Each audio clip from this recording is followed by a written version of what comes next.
ఈ భారతదేశంలో టీఆర్ఎస్ పార్టీలో ఉన్న నేరస్తుల కన్నా దేశంలో ఎక్కడ లేరు.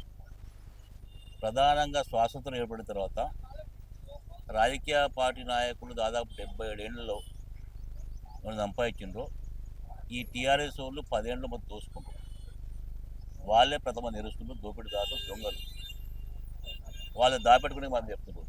నవీన్ యాదవ్ క్లీన్ చిట్, చదువుకున్న పిల్లవాడు, ఈ ప్రాంతవాసి, ఓ బీసీ బిడ్డ, అందరి వాడు, ఓ తమ్ముడు అన్న స్నేహితులాగా మెలిగే వ్యక్తి కాబట్టి వాళ్ళు జీర్ణించలేకపోతే కాబట్టి ఆ బండలు వేసుకుంటారు.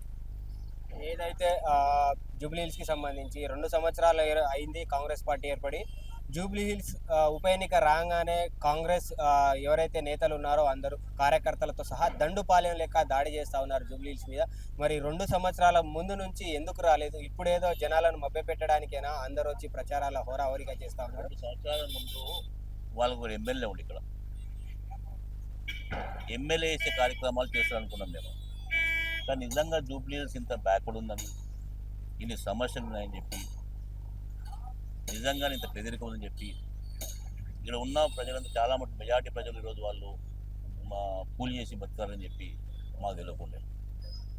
కానీ ఇక్కడ వచ్చిన తర్వాత ఆ సమస్యల పరిష్కారం కూడా ముఖ్యమంత్రి గారు వార్ ఫుట్లో